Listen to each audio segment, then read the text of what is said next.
हाल कांग्रेस का होने वाला है। भाइयों बहनों, जनता को इतना गुस्सा क्यों है?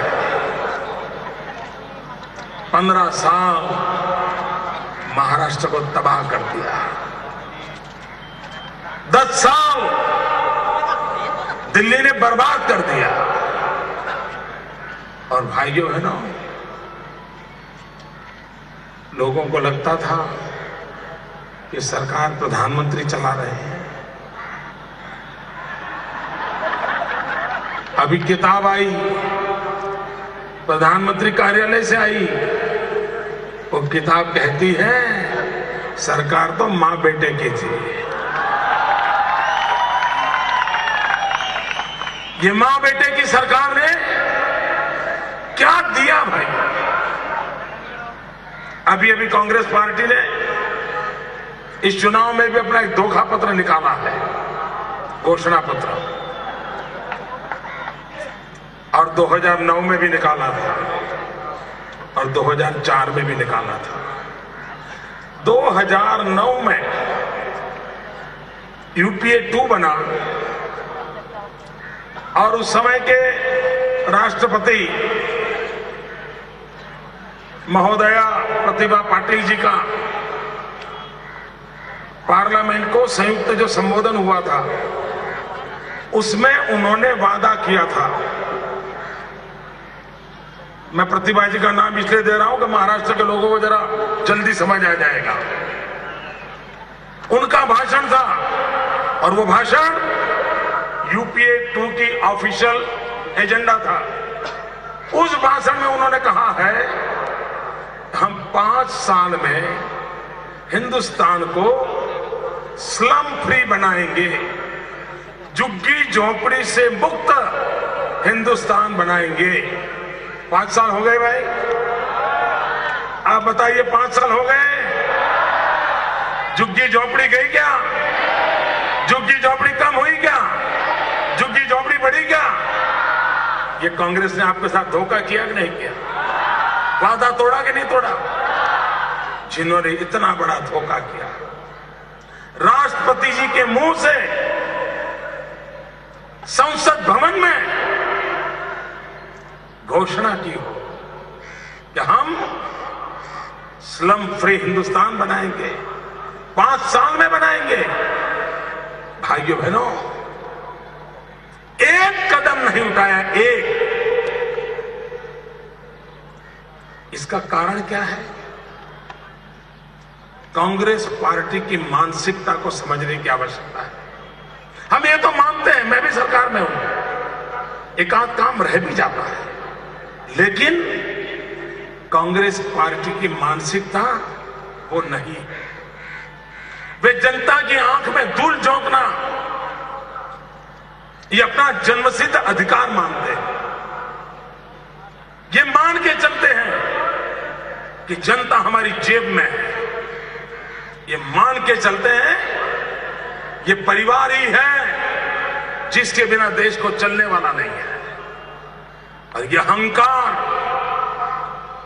उनको जनता के प्रति जवाबदेह नहीं बनाता है, लोकतंत्र के प्रति आस्थावान नहीं बनाता है, और उसी का परिणाम है चुनाव का उत्तरी दौर शुरू हो चुका है, आधा हिस्सा समाप्त हो गया, लेकिन मां बेटे की सरकार देश को जवाब देने के लिए तैयार नहीं है। उन्होंने जो वादे किए थे क्या किया? महंगाई कम करने के लिए कहा था, क्या किया? 10 करोड़ नौजवानों को रोजगार देने के लिए कहा था, क्या किया? आप मुझे बताइए, उन्होंने जवाब देना चाहिए कि नहीं देना चाहिए? सरकार में बैठे हैं, उन्होंने जवाब देना चाहिए कि नहीं देना चाहिए? ऊपर से मोदी का जवाब मांग रहे हो। ना सरकार आप चला रहे हो, जवाब मेरा मांग रहे हो। भाइयों बहनों, कांग्रेस बड़ी परेशान है। इतने साल हो गए, इस परिवार को किसी ने ललकारा ही नहीं था। उनको लग रहा है चाय वाला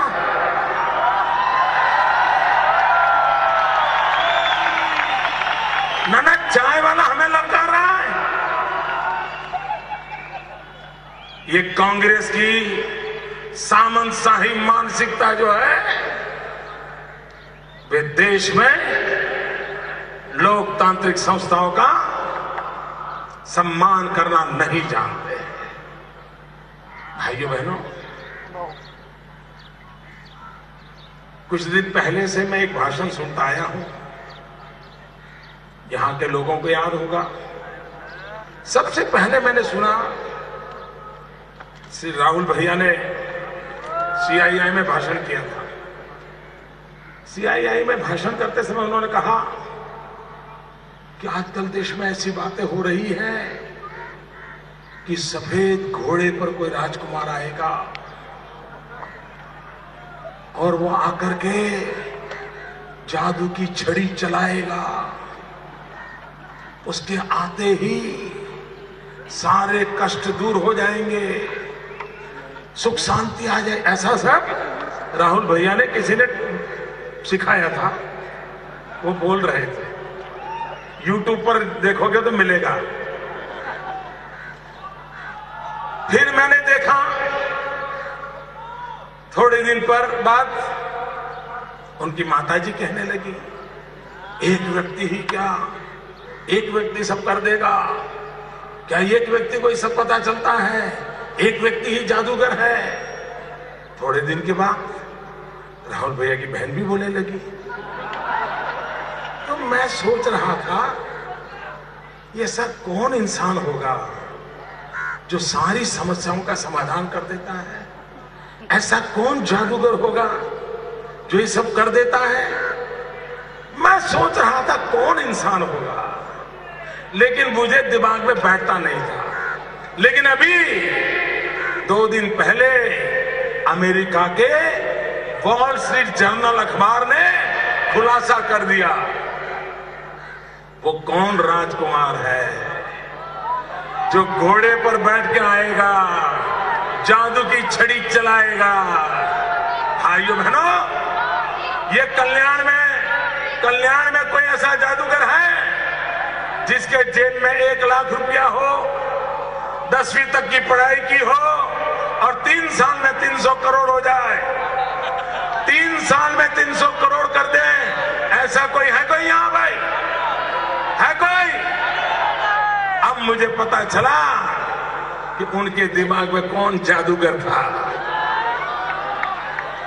भाइयों बहनों, इन जादूगरों से देश को बचाओ। भाइयों बहनों, क्या आप मानते हैं?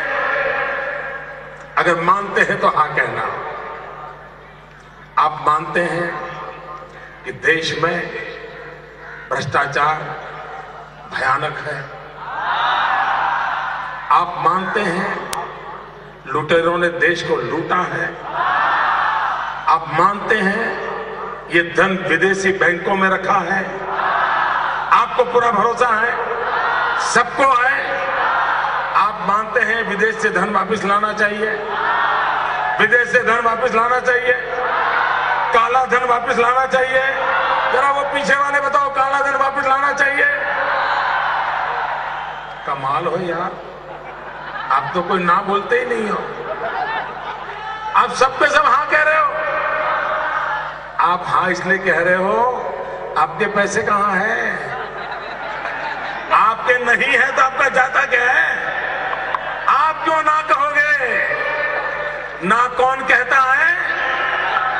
ना कौन कहता है? ना कौन कहता है?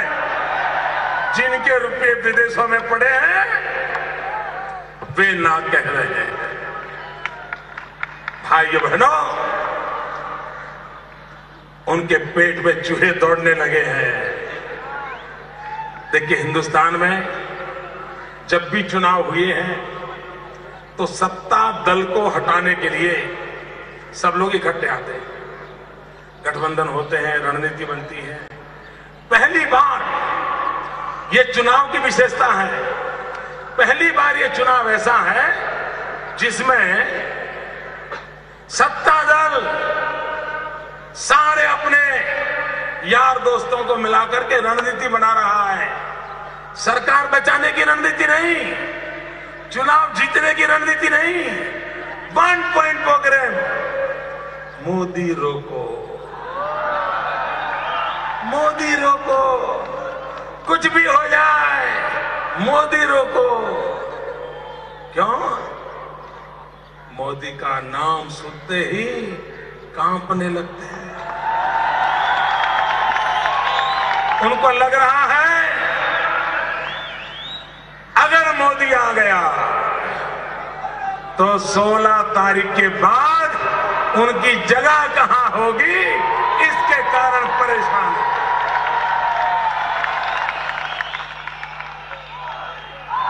भाइयों बहनों, अब तक जितने दौर हुए 232 सीटों का मतदान हो चुका है और उस मतदान के बहुत बारीकी एनालिसिस के बाद मैं विश्वास से कहता हूं कि 232 सीटों के मतदान से दिल्ली सरकार का जाना पक्का हो गया। नई सरकार की मजबूत नींव भी रख दी है। अब मजबूत सरकार बनाने का काम ये बाकी जिनका मतदान है उन पर है। नींव उन्होंने डाल दी है। 232 सीट वालों ने विजय का शिलान्यास कर दिया है। अब जिनका मतदान है, चाहे 24 को हो, 23 को हो, बाद में हो, अब जिन सीटों का मतदान है उनके जिम्मे है मजबूत सरकार देना। भाइयों बहनों, इस बार महाराष्ट्र से कांग्रेस एनसीपी का किसी का खाता नहीं खुलना चाहिए। भाइयों बहनों,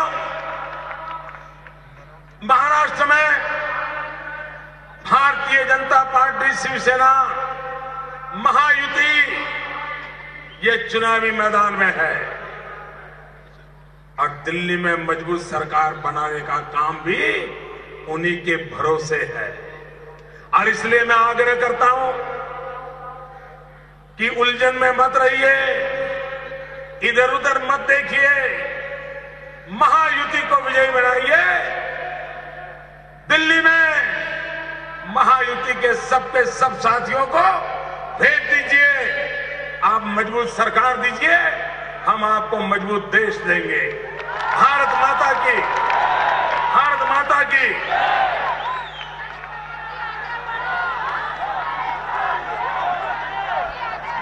नरेंद्र मोदींची कल्याणमध्ये सभा झाली। आपण पाहतोय मोदींनी अत्यंत आक्रमक भाषण केलं। महायुतीला भरभरून मत देऊन विजयी करा असं आवाहन यावेळी नरेंद्र मोदी यांनी केलं।